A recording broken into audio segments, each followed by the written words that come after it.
Hello Mithila, केहन छी अहाँ सब। आशा करै छी कि बढ़िया हैब, स्वस्थ हैब।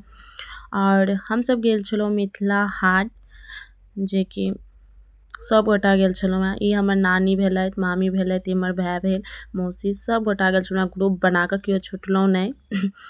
और ई हमर भैयाश्री भेलथि, और पीछा हमर मौसाजी आरब, सब गोटा छी। खूब एंजॉय केलहुँ, खूब मस्ती केलहुँ, टपला खा खा कऽ जा रहल, लेकिन हमरा सबके आगाँमे बैसलहुँ आरामसँ, कोनो दिक्कत नहि भेल हमरा सबके जायमे। ओसब बेचारा सब दिक्कत काटि कऽ गेल और पहुँच गेलहुँ हमसब मिथिला हाट। देख सकै छियै गाड़ीके भीड़ लागल छै कतेक ज्यादा। और दिनो की छलै, 14 फरवरी छलै और वैलेंटाइन डे के दिन छलै। तऽ हमरा लागैए केओ छूटल नहि हेथिन एतऽ आबऽसँ।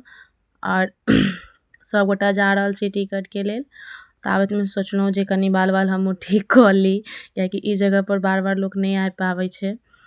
तऽ लेलहुँ टिकट और गेलहुँ, इन केलहुँ। तऽ देख सकै छी कतेक, मतलब स्टार्टिंगमे जखन हमसब गेबे केलहुँ तखन देख सकै छी केहन नजारा छलै ओतऽके। मतलब यार मन खुश भऽ गेल। ओतऽ फूल तूल, हमरा लागैए किछु छूटले नहि छलै ओतऽ। और ई फूल तूलके गाछ सब छै। तऽ हमर नानी फोटो शूट करबा रहल छै, संग हमर बौओ छलै। और फेर पहुँचलहुँ सब गोटा शॉपिंग करऽके लेल। शॉपिंगो करऽके लेल हमरा कोनो सामान ओतऽ नहि बुझायल जे नहि छै। मतलब हर चीज अहाँ लऽ सकै छी। और देखै छी कतेक सुन्दर लागि रहल छै ओतऽ। और बहुत भीड़ो छलै, हालांकि हमसब दिनमे गेल छलहुँ तऽ कनि कम सम छलै। और ओतऽ दुपट्टा सेट सब कुछ भेटै छलै। तऽ हमर नानियो सब शॉपिंग करऽके लेल जा रहल छथि। और देख सकै छियै कतेक नीक लागि रहल छै, और लोको काफी ज्यादा छलै। और बेचारा हमर भाय सब की करत, इहो सब मजबूर भऽ कऽ घुमि रहल अछि। और मौसी हमर पता नहि की ताकै छलै, पर ओकर भेट नहि रहल छलै, ओ बेचैन छलै ढूंढैमे। और ई हमर भैया, जकरा हेलीकॉप्टर चाही, पर बेचारा के भेट नहीं रहल छलै। दुकान में जाकर अपना तफड़ा मचा दै छलै जाकऽ। और ओतऽ एगो पेड़ छलै, हमरा बहुत सुंदर लागल। तऽ आगाँ में फोटो घिचेलहुँ। देख सकै छियै मिथिला पेंटिंग के काज भेल छै कतेक ज्यादा। मतलब पेन स्टैंड, मतलब कुछ चीज के कमी नहीं छलै ओतऽ। घर के डेकोरेशन के सामान सब सेहो भेटत। बच्चा सबके खिलौना, चश्मा, चूड़ी, लहठी, इयररिंग, मतलब हर चीज भेटल। तो जे सब नहीं गेल हुआ से सब जरूर जाएब। और बहुत सामान छलै, एकर सबके तऽ शॉपिंगे नहीं खत्म होइ छलै। फिर हम ओतऽसँ निकलि गेलहुँ। फिर देख सकै छी किछु एहि तरहके देखैके भेटत। यार बहुत नीक लागै छै। जे सब एखन तक नहीं गेलहुँ हैं से सब जरूर जाओ, जरूर जाओ। और एतऽ झूला तूला सेहो लागल छलै, पार्क जना छलै। और तऽ झूला तूला लागल छलै, ओतऽ बच्चा सब सेहो झूलि रहल छलै। हमसब तऽ नहीं जा पेलहुँ, कियाकि टाइम बहुत कम छलै हमरा सबके पास। फिर शॉपिंग कऽ कऽ हमसब निकललहुँ। फिर देख सकै छियै एतऽ कुर्सी तुर्सी सब किछु छै। और फिर हमसब ओतऽसँ निकललहुँ।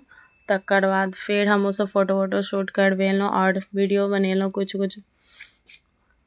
तकर बाद फिर हमर नानीके अंगूठी नहीं भेटल छलै ना बेचारी। फिर ओ शॉपिंग करऽके लेल आबि गेलथि। तऽ जाबे तक हुनका अंगूठी नहीं भेटलै ताबे तक ओ बेचैन छलथि हैं।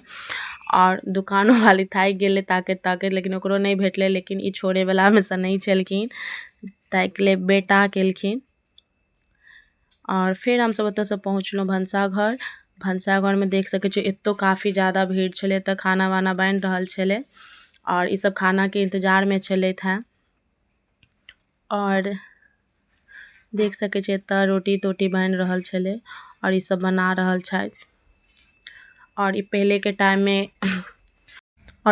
टाइम में इएह सबसँ चाउर आटा सब कुटाइ छलैया। पहले तऽ व्यवस्था नहीं छलै। तऽ तुलसी चौरा सेहो छलै, एतऽ सब पूजा करै छथिन। एतऽ देख सकै छियै खाना खायके लेल कतेक भीड़ छै। और एतऽ तुलसी चौरा कते सुंदर बनायल गेल छलैया, देख सकै छियै। और ई सब बैसल छथि, बेचारी बौढ़ भऽ गेलथि, कियाकि खानाके आबैमे टाइम छलैया। ताबत हिनकासँ कुछ बातचीत केलहुँ, और इहो अपन खुश छलथि हैं। तऽ हिनका कहलियनि की खाय लए एलियै, तऽ मड़ुआ रोटी मारा माछके नाम सब कहलथि जे ई सब खाय लए ई सब एलखिन हैं। और ताबत में हमर ई भाय बैसल छलै। ई बेचाराके समझमे नहीं एलै कि भनसाघर की होइ छै, एतऽ की होइ छै, की भेटै छै। और बच्चा सबके तऽ खिलौना वाला दुकान लऽ कऽ चलि जाउ तऽ ओ सब खुश भऽ गेल अपनामे। लेकिन एकरा सबके एहन एतऽ किछु नहीं भेटलै। और एहन खानाके नामो नहि ईसभ सुनने हेतै जे ओतय भेटै छलैए।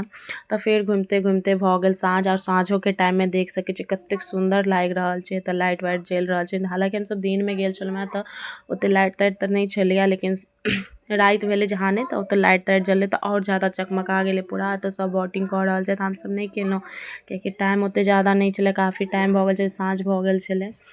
ताहिके वजहसँ हमरासभके घर सेहो जाइके छलए।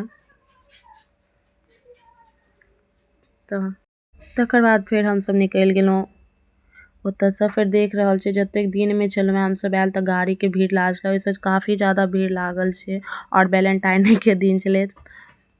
और फिर हमसभ ओतयसँ निकलि गेलहुँ। फेस देख कऽ लागिते हैत जे हमसभ कतेक घुमलहुँ हेँ, कतेक एन्जॉय केलहुँ हेँ।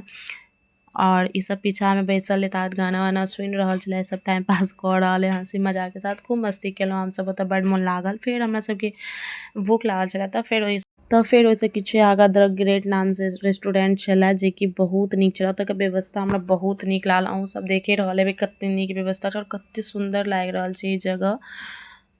और हमरा ई नहि पता छलै कि मिथिलामे एतेक चीज छै, मतलब देखै छियै मिथिले हाटपर देखने हेबै जे अहाँके कोनो चीजके कमी नहि लागत, मतलब एकदम नीक जगह छै घूमयके लेल। और ई रेस्टोरेंटो काफ़ी ज़्यादा नीक छलै। और देख सकै छियै तऽ कतेक सुन्दर लागि रहल छै, पूरा झूमर तूमर लागल छै और एकदम शांत जगह छलैया। और देखियो एतऽ टीवी सेहो लागल छलै, और मतलब हमरा बहुत नीक लागल, बहुत नीक लागल सचमे। और एतऽ बच्चा सब कानि रहल है और ओहो सब खाना खाय लेल बैसल छै। ताबे हमहूँ एगो दूगो फोटो खिंचवा लेलहुँ और फिर खाना खेलहुँ हमसब। फेर ओहिके बाद फेर घर गेलहुँ, जा रहल छी। फेर अहाँ सबके अगर हमर ब्लॉग नीक लागल है तऽ हमरा कमेंटमे जरूर बताउ। धन्यवाद।